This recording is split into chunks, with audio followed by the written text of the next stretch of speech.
So in this video, I want to talk about solo leveling again, because one, I'm actually enjoying it, and two, I want to note on something. And you're all going to have a good laugh, so let's all have a laugh at it at my expense. I'm an idiot, okay? You're going to sit there and go, okay, how are you an idiot? We already knew that. You're an idiot, Espiritu. Well, let me explain. The anime is called Solo Leveling. You're going to be like, no.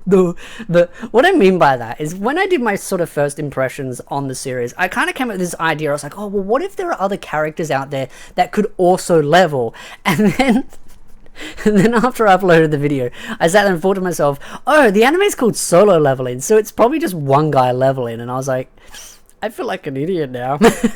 But I thought it was hilarious. I just wanted to have a fun joke in the video and be like, hey, you know, maybe I should have paid attention to the title of the anime a little bit more closely before noting on that idea of what if there are other people that are leveling. I mean, you could also argue that solo leveling in the sense of like, think of it as like he is leveling on his own, so he's solo leveling.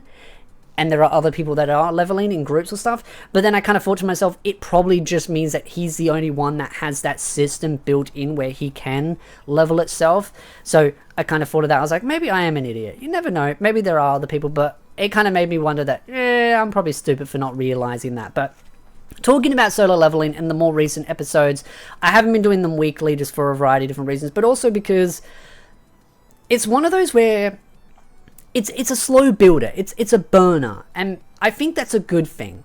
But at the same time, I see a lot of people complaining about solo leveling being too slow, and I don't think that's a bad thing. I actually like that. It reminds me of Steins Gate, and what I mean by that is when Steins Gate first came out, a lot of people trashed on the anime. It was hated by a lot of people when it first came out, and I know some people said that's not true. No, it was, and the reason being was because it took a while to kind of cook, as the kids like to say now.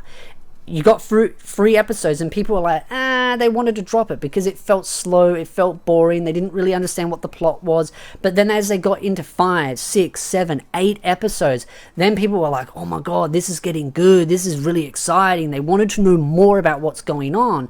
And that's where it all built up.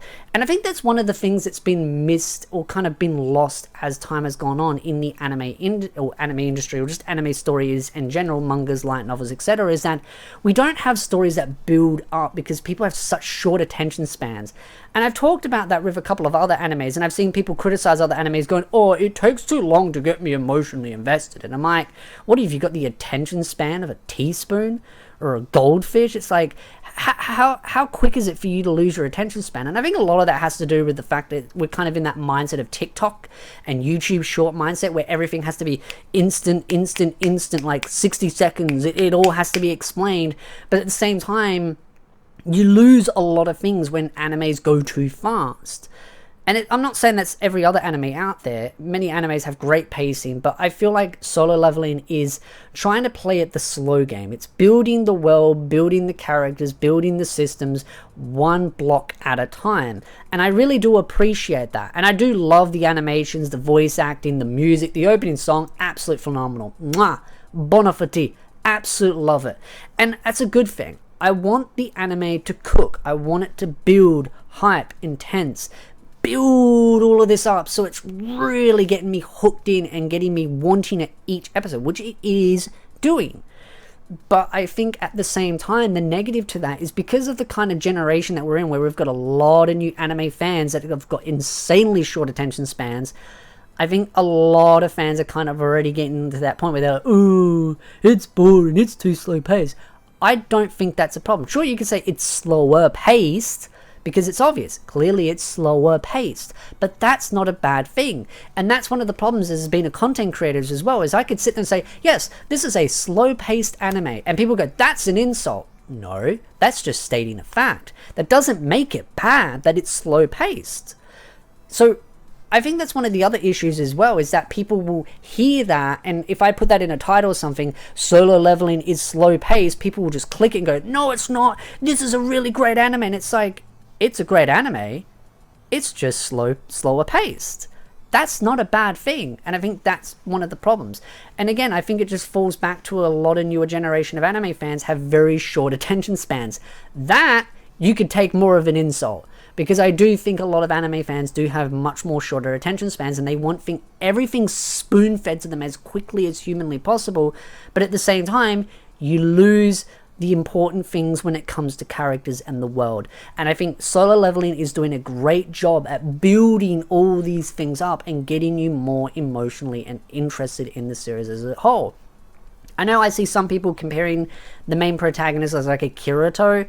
I can understand some of it, but at the same time, I think it's a very, very different, unique story. But I can understand some of the correlations. I've noted that in the last video with the whole, like, going into this sort of digital, almost like space, but it's like an alternative kind of world kind of thing. And all the gates. And then the kind of the leveling system, him kind of doing everything on his own. But at the same time, just how much of a absolute OP mother trucker he is. Like, he throws a dagger, or not a dagger, he throws a sword and he just knocks that thing out. So he's built himself up very quickly. So I'm very curious to see what new challenges are going to be thrown at him. And clearly there are going to be new challenges. I do like the fact that it's kind of got like a punishing system if he doesn't complete his dailies. That kind of made me laugh.